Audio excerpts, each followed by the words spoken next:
It's late. The kind of late where the house settles into itself, where even the small sounds feel noticeable. The faint hum of something electrical in the wall, the quiet shift of air through the vents.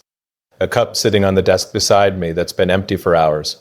I've been sitting here longer than I planned to, not really doing anything, just thinking. It happens sometimes, usually when the world finally stops asking things from me. During the day, there are always messages, problems to solve, decisions waiting in line. People expect answers, movement, direction. And most of the time, I give it to them. But nights like this are different. This is when the noise fades and the things I didn't say, the things I didn't understand at the time, finally have space to breathe. And somehow my mind keeps circling back to you, not in a dramatic way, not the way people talk about in movies. It's quieter than that, more like a memory that sits in the corner of the room, patient, not demanding attention, but never really leaving. I've learned something about memory. It doesn't replay the big moments the way we expect.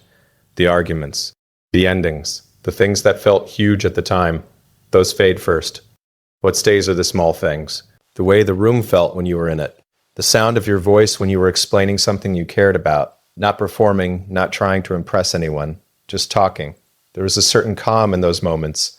I didn't notice it properly back then. That's the strange part about being alive while everything is happening. You rarely recognize what matters while you're inside it. You only see it clearly once it becomes a memory. I think about the ordinary days the most. I think about the ordinary days the most. A quiet morning. Sunlight hitting the floor at an angle that made the dust in the air visible. You sitting across the room doing something simple, reading, maybe, or just looking out the window like you were somewhere else in your thoughts. There was nothing extraordinary about those moments. And yet, those are the ones that stayed.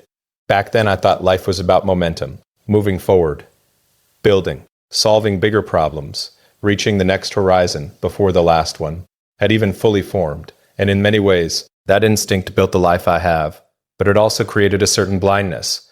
I didn't always know how to slow down long enough to feel what was already there. You probably noticed that before I did. You were better at being present.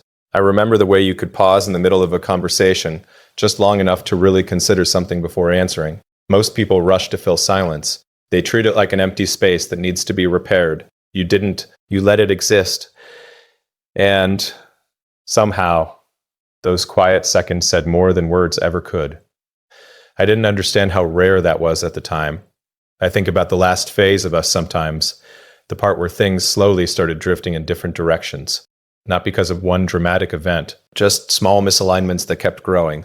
Responsibilities multiplied. Schedules stopped overlapping. Conversations became shorter, more practical, less curious. It happens slowly enough that you don't realize you're watching something change shape, until one day you look at the space between you and the other person and realize it's wider than it used to be. I don't blame either of us for that. Life moves the way it moves, but distance has a way of revealing things that closeness hides. After you were gone, after the rhythm of seeing you, hearing you, sharing small parts of the day disappeared, I started noticing the absence of things I'd taken for granted. The quiet way you listened when I was explaining something complicated. The way you would ask one simple question that somehow made the whole problem clearer. The patience you had for thoughts that were still forming. Those things are rare. You don't see it when it's happening. You only understand their value when the room becomes quieter. For a while I wondered if I should have said more. Stayed longer in certain moments, put the phone down sooner. Closed the laptop earlier. Asked you one more question before the night ended. But regret is a strange thing. If you let it grow too large, it starts rewriting the past into something it never was. And the truth is, what we had was real. Not perfect, not permanent, but real. And I'm grateful for that. You taught me something without ever trying to. You showed me that love isn't always loud. Sometimes it's just presence. Two people existing in the same room, not needing to prove anything, not performing for the world outside, just sharing time. It took me longer than I'd like to admit to understand how meaningful that is. Life has a way of pulling people toward bigger and bigger arenas. More visibility, more responsibility, more voices, asking for attention. But the human heart, it doesn't actually live in those arenas. It lives in smaller places, a kitchen late at night, a quiet car ride where neither person feels the need to speak. A moment when someone looks up from what they're doing and meets your eyes, not because they have to, but because they want to. Those moments are fragile and beautiful. I think about you sometimes when the night gets this quiet, not with sadness, more like a quiet appreciation. You were part of a chapter of my life that shaped the way I see things now. Even the mistakes, especially the mistakes. They taught me to notice the details I used to overlook, to slow down occasionally, even when the world keeps accelerating, to understand that connection isn't something you can schedule between responsibilities.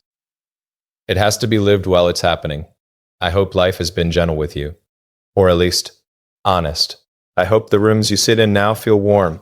I hope the people around you know how to listen the way you once listened to me.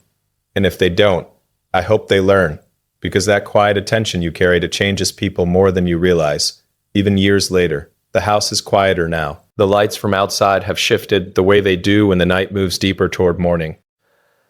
I should probably sleep. There's always another day waiting, more questions, more problems that need solving, but for a moment longer, I'll just sit here. Let the silence stay exactly the way it is, and remember that once, in the middle of a very busy life, there was someone who taught me how to notice the quiet.